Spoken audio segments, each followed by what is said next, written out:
বলেন তো? এই লাইন চলছে কার সাথে? এদিকে আসুন।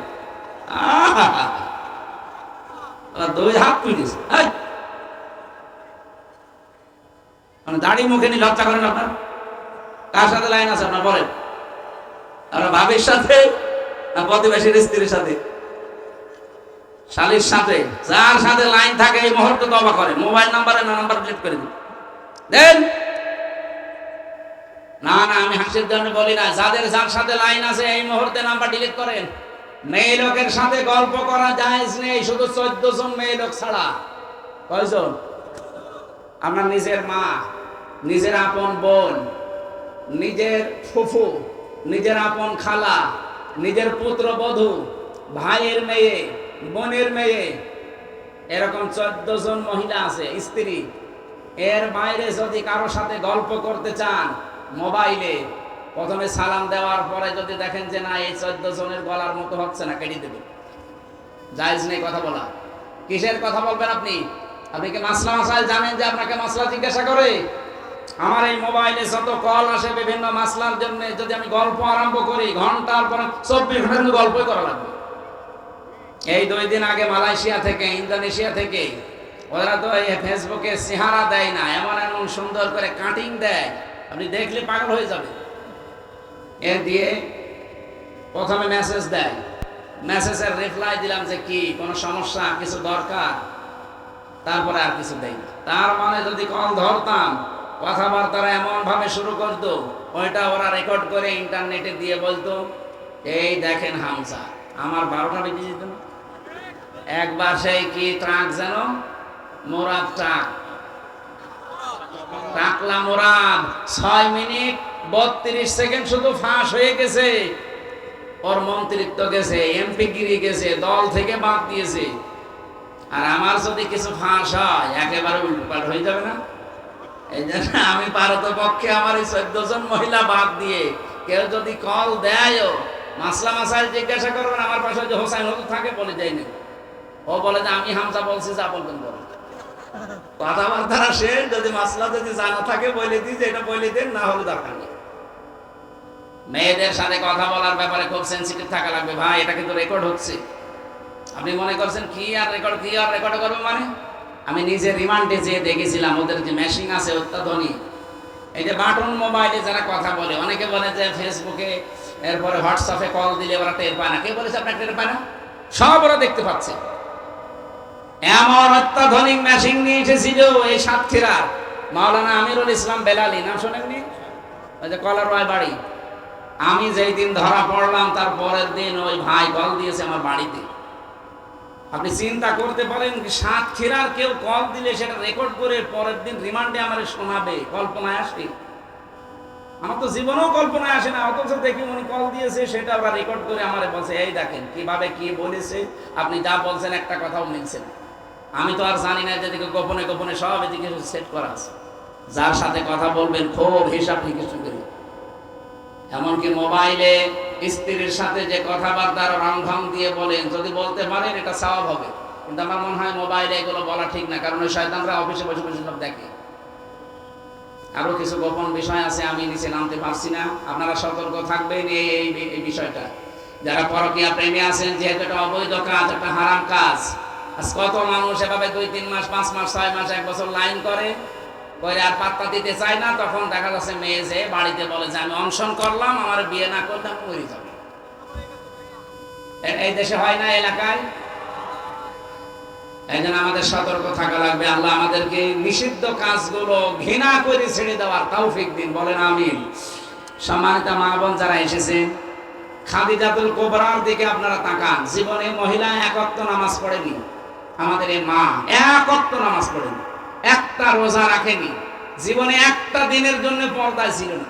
আপনি খাদিজার পুরা জীবন পড়ে দেখেন, 1 ওয়াক্ত নামাজ পাবেন না, রোজা পাবেন না, জীবনে একটা হজও করেনি, একটা টাকা যাকাতও দেয়নি, একদিনের জন্য পর্দায় ছিল না। কেন ছিল না? কারণ তার ইন্তেকালের পরে এই বিধানগুলো সব নাজিল হয়। এই জন্য উনি মানেননি, পারেননি মানতে। কিন্তু আল্লাহ তাকে নিজে সালাম দিয়েছেন এবং জান্নাতে ঘর বানিয়ে আল্লাহ পাঠিয়েছেন তার জন্য। একটা মাত্র কারণ পেয়েছি পুরা জীবন পড়ে, তিনি কোনদিন বৈবাহিক জীবনে স্বামীকে একটা সেকেন্ডের জন্য দুঃখ দেননি, স্বামীর মনে কষ্ট দেননি। এখানে যারা আছেন একেবারে আল্লাহর দিকে তাকিয়ে বলতে পারবেন যে জীবনে বিয়ের পর থেকে আজ পর্যন্ত আমার বউ এক সেকেন্ডের জন্য আমাকে কষ্ট দেয়নি? হাত তোলেন তো দেখি। কেউ নেই। এই যে ইনিও পারি না, আমিও পারি না। আমি মিথ্যা কথা বলবো কেন? আমি দুঃখ পেয়েছি, এই জন্য হাত তুলতে পারলাম না। মা বোন যারা এসেছেন মনে করছেন শুধু নামাজ পড়ার, রোজা রাখার, কালো বোরকা পড়লে জান্নাতে চলে যাবেন। কে বলেছে আপনাকে? স্বামীর মনে দুঃখ দেওয়া যাবে না, সাবধান। এই জায়গাটায় খুব সেনসিটিভ জায়গা।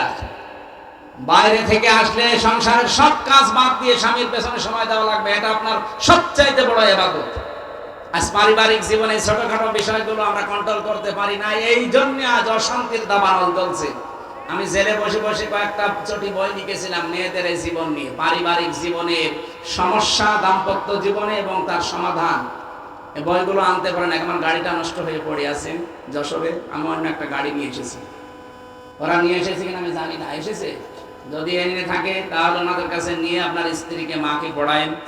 আমরা একটা শেষ করতে পারছি না, হালকা কালেকশন করলে ভালো হয়। আবার প্রশ্নও দেখছেন, এই যারা গেছে ভেতরে ওনারা কই? লোকজন কই? যা যে নিয়ে এসেছিলেন আপনারা একটু পারলে দিয়ে দিন তো ভাই। আর আগামীতে আমি আবার বলছি, আমার রাত সর্বোচ্চ 9টা থেকে 9:30টা স্টেজে তোলাই লাগবে, না হলে আমার নিয়ে আসবেন না। মেয়েটির জন্য কন্যা সন্তান হয় না, তার মাথায় পানি ঢেলে দেন। আরে মাথায় পানি ঢালা লাগবে না, এমনি দোয়া করে। হযরত আমার আব্বা খুবই অসুস্থ। হ্যাঁ ঠিক আছে।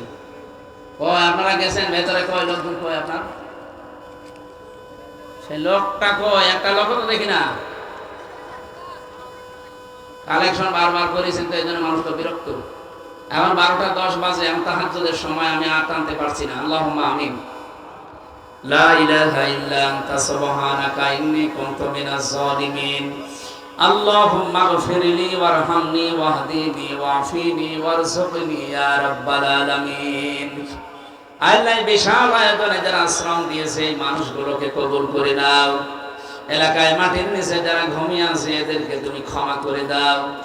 আল্লাহুম্মা আনসুর ইখওয়ানানা ফি পাকিস্তান, আল্লাহুম্মা আনসুর ইখওয়ানানা ফি ফিলিস্তিন, আল্লাহুম্মা আনসুর ফি ইখওয়ানানা হিন্দুস্তান।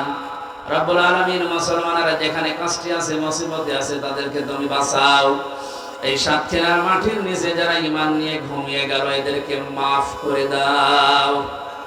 সম্মানিত মা বোনদেরকে তুমি খাদিজাতুল কুবরার মতো বানিয়ে দাও।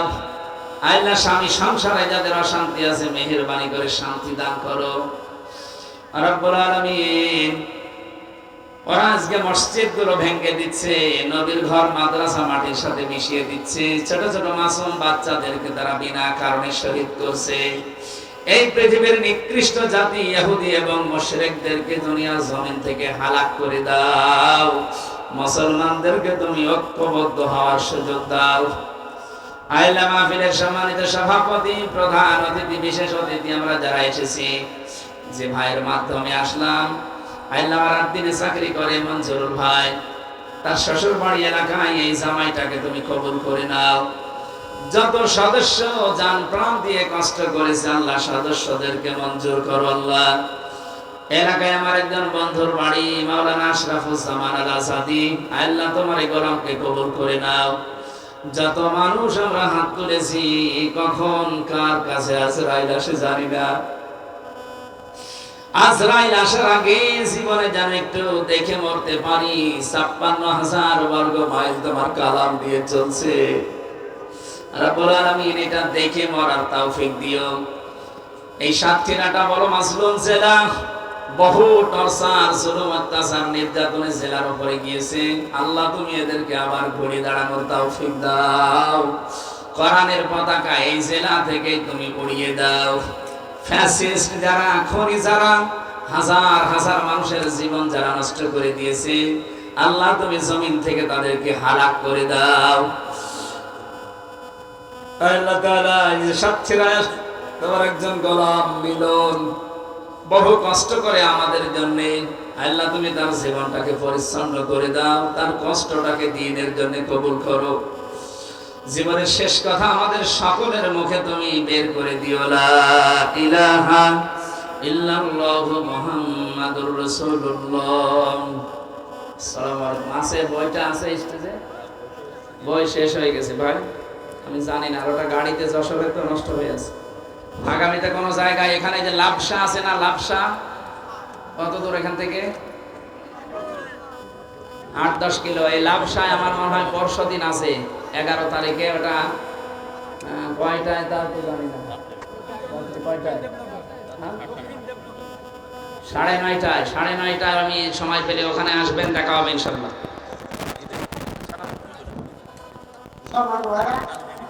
একটা ধনী পাওয়া গেছে, একটা চাবি বা আদার্স কোনো কিছু আছে মনে হয়। তো যদি কারোর হারিয়ে থাকে আপনার